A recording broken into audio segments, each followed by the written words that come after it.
Historic day. ఒక కళ ఉండే, గత 30 సంవత్సరాల కళ. మాకు కొత్త ఉస్మానియా ఆసుపత్రి కావాలి అని చెప్పేసి. వివిధ కారణాలు, హెరిటేజ్ బిల్డింగ్ అని చెప్పి ఇష్యూ గౌరవ హైకోర్టులో ఉండడం, దీనివల్ల జాప్యం జరుపుకుంటూ వచ్చింది. మనం ఏ ప్రాంతానికి పోయినా, particularly in the entire country, one institute is recognized in the world as a branded. We got so many brands in medical services, but one of the top brands is Osmania Medical College. And the doctors we are given to the society, to the Indian society, and to the world. వీళ్ళ కళ అందరిది, మాకు కొత్త ఆసుపత్రి కావాలని చెప్పేసి. ఈ ప్రక్రియ మొదలై సుమారు 6 మాసాలలో ముఖ్యమంత్రి గారు రేవంత్ రెడ్డి గారు ఓ పట్టుదలతోటి హాస్పిటల్ని షిఫ్ట్ చేయదు ఇతర ప్రాంతాలకు కొంతమంది ప్రపోజల్స్ పెట్టారు. చెంచల్గూడ ప్రాంతము గవర్నమెంట్ ల్యాండ్ ఉంది, గవర్నమెంట్ ప్రింటింగ్ ప్రెస్ ఉంది. ఆ ఏరియాలో ఇంకా వేరే ఏరియాలో కదా గవర్నమెంట్ ల్యాండ్ అవైలబుల్ ఉంటుందో అక్కడ హాస్పిటల్ ఏర్పాటు చేయాలని చెప్పి.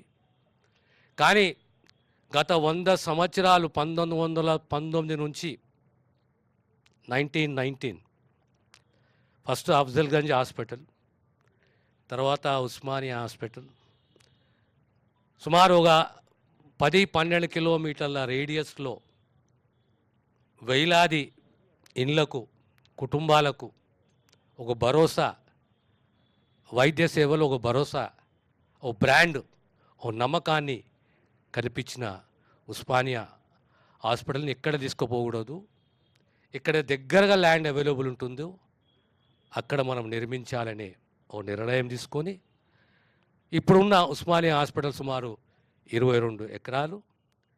ఈ గోషమేల్ మొత్తము ల్యాండు 38.5 ఎకరాలు ఉంటే ఈ హాస్పిటల్కు 26 ఎకరాల 32 గుంటలు. దానికి తోడు 32 లక్షల పైచిలుకు స్క్వేర్ ఫీట్, 5 భాగాలు, in patient, out patient, residency, auditorium, academic, ఇవన్నీ భాగాలుగా విభజించి 2000 పడకలు. దానికి తోడు ఇంకా 8 డిపార్ట్మెంట్స్ పెంచడం జరిగింది. 8 departments, we have added 8 more departments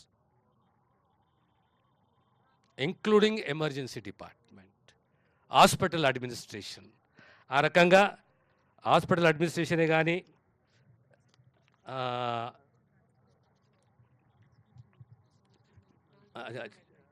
transfusion, ఇది geriatric, palliative, rheumatology, emergency medicine, hospital administration, physiotherapy, transfusion medicine and genetics. కొత్తగా 8 డిపార్ట్మెంట్స్ని ఉస్మానియాకు సంబంధించిన అనుబంధ 9 హాస్పిటళ్ళు ప్లస్ యాడెడ్ 8 డిపార్ట్మెంట్స్, అంటే ఓవరాల్గా 40 డిపార్ట్మెంట్స్. రేపొద్దున ఏ ట్రీట్మెంట్ కావాలన్నా first we have to protect the brand Osmania. Next ఏ మాలుపురం ప్రాంతం నుంచి ఆ కుటుంబం, పేద కుటుంబం ఉస్మానియాకి వచ్చిన సంపూర్ణంగా 100% ఇది లేదు, ఈ డిపార్ట్మెంట్ లేదు అనే కంప్లైంట్ రాకుండా అన్ని డిపార్ట్మెంట్ల ద్వారా సేవలు అందించాలనే ఒక ఆలోచనతోటి ముఖ్యమంత్రి గారు తీసుకున్న నిర్ణయం ఇది. దీని వ్యయం సుమారు 2700 కోట్లు. The cost of entire building, infrastructure the equipment, mortuary, dharmashala, hostel buildings, classroom, everything together, it is about, the cost is about 2,700 crores. The plinth area I have already mentioned, it is 32 lakhs and above. We'll be having 12-story buildings. And 4 దిక్కులో కూడా road, ఎక్కడ ప్రజలకు, ప్రాంత ప్రజలకు కూడా ఇబ్బంది కాకూడదు, ప్రాంత ప్రజలు కూడా ఇబ్బంది కాకూడదు. పక్కకు 10-11 ఎకరాల పోలీస్ ప్రాపర్టీ, అందులో గ్రౌండు, భవిష్యత్తులో దాన్ని హెలిప్యాడ్గా తీర్చిదిద్దాలి. ఆ గ్రౌండ్ను కూడా ఎమర్జెన్సీ ఇక్కడ పేషెంట్ వస్తే, హెలికాప్టర్ వస్తే అక్కడ మనం రిసీవ్ చేసుకోవాలని, అది హెలిప్యాడ్ ఉండాలనే ఉద్దేశంతో కూడా ఆ పోలీస్కు దాంతో సహా హెలిప్యాడ్ రూపంలో కూడా దాన్ని వాడుకోవాలని చెప్పేసి ఒక ఆలోచన ప్రభుత్వానికి ఉన్నది. So today 1919, 2019, 2024, and it is an historic day. And everywhere, wherever, as an health minister, wherever I go to a conference or inauguration or deliberations, some alumni who is practicing somewhere in US, UK, Australia, somewhere, he'll definitely, we wish each other. The first question he asks is, sir, when are we getting the new Usmania hospital? And today, the dream has come true. Hopefully in next 2 years' time, we are going to complete the entire structures. I once again thank my department. దానికి తోడు ఈసారి first time తెలంగాణలో చాలామంది డాక్టర్లు శాసనసభ్యులయ్యారు.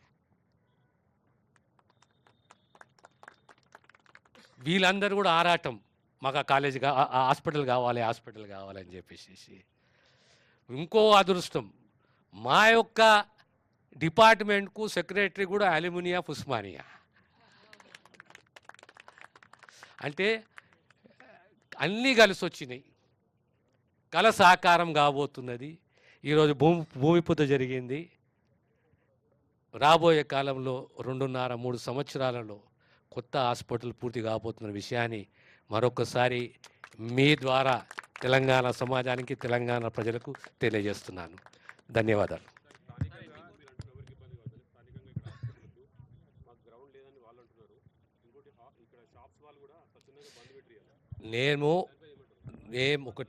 ఒకటి చెప్తాను.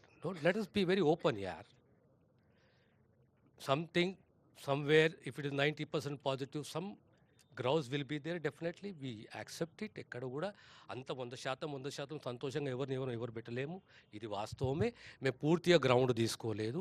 ఉన్న ఈ 38 ఎకరాలలో తీసుకున్నది 26 ఎకరాలు. 4 దిక్కులో కూడా రోడ్ వేసినాం. స్కై వాక్ ఏర్పాటు చేయబోతున్నాం. చాలా మటుకు చిరు వ్యాపారస్తులకు ఎక్కడ కూడా నష్టం జరగకూడదనే ఆలోచన మాకు కూడా ఉన్నది. రేపు ఈ హాస్పిటల్ నిర్మాణం పూర్తయితే ఇంకా వ్యాపారాలు పెరుగుతాయి. ఈ అందరి ఇంట్రెస్టు, లోకల్ ఇంట్రెస్టు, ఆ ప్రాంతీయ ఇంట్రెస్టు, సుమారు 100,000 కుటుంబాల ఇంట్రెస్ట్ ఇది. కనుక ఎవరికి నష్టం కాకూడదనే ఉద్దేశం మాకు కూడా ఉంటుంది. ఒక పెద్ద స్ట్రక్చర్ రావాలి, అందరికీ సేవలు అందించాలి. ఆ ఉద్దేశంతో తీసుకోవాలని పూర్తి 38 ఎకరాలు తీసుకుంటుంటే, అలా కాకుండా కేవలం 26 ఎకరాలు తీసుకొని ఇంకా 11 ఎకరాల పైచులకు ఓపెన్గా వదిలేసినాం పోలీసుకు. ఇది. ధన్యవాదాలు. 2,700 అన్నిటి అంతా కలిపి.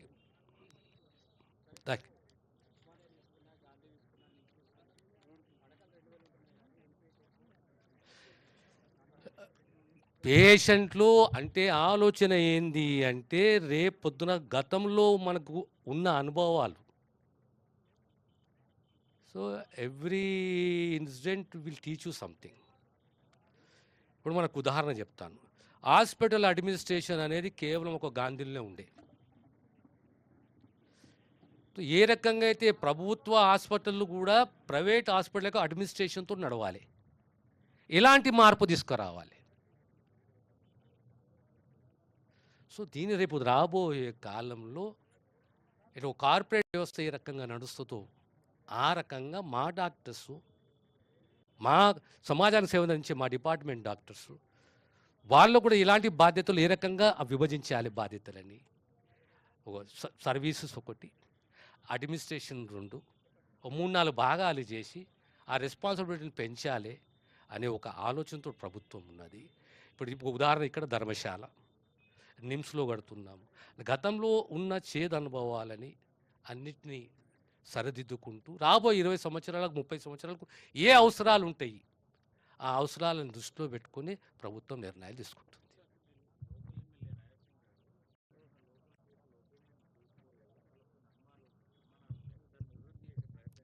మేము ఎప్పుడైనా ఈ ప్రభుత్వం ఒకటి చెప్తాను, మీకు గుర్తుపెట్టుకోండి. A government is a continuous process. People are the owners of the government. ఎప్పుడైనా ప్రజా అభిప్రాయాన్ని గౌరవిస్తాము, మా ఆలోచన పంచుకుంటాము. ఈరోజు కొత్త కాదు, ఉస్మానియా సబ్సిడీస్ ఉంది, కానీ కొత్త హాస్పిటల్ కావాలని 30 ఏళ్ళ వాంఛ, కోరిక, తపన. ఈరోజు ఈ ప్రభుత్వం వచ్చి 13 మాసాలు అయితే ఒక ఆలోచన కలిగింది. గోషమ్మేలు ఎందుకు వాడుకోకూడదు, పూర్తిగా కాకుండా కనీసం ఒక 60%, 70% ల్యాండ్ ఎందుకు తీసుకోకూడదు అని ఒక ఆలోచన కలిగింది. కొత్త ఆలోచన కాదు, గత 6-8 మాసాల నుంచి ఈ ఆలోచన పేపర్లు కూడా వార్తలు రాదు. And this not a new decision. ఎవరికి నష్టం కాకుండా మా ప్రయత్నంలో మేము ఉంటాం. రోడ్ వైడింగ్ అంటారు కదా, మొత్తం చాలా వరకు ఇక్కడ నివాస ప్రాంతాల్లో షాప్స్ ఉన్నాయి, అవన్నీ పోయే అవకాశం ఇక్కడ నుంచి మన మోంజా మార్కెట్ వరకు చాలా ఇరుగ్గా ఉంటుంది ట్రాన్స్పోర్టేషన్. మేము అందుకోసం స్కై వాక్ ప్రపోజ్ చేశాం. మీరు అలా చూసిండొచ్చు మ్యాప్లో, స్కై వాక్ ప్రపోజ్ చేశాం. 4 దిక్కుల రోడ్డు, ఎక్కడ ప్రజలకు, పేషెంట్లకు, అంబులెన్స్కు ఇబ్బంది కలగకూడదు. ధన్యవాదాలు. Thank you.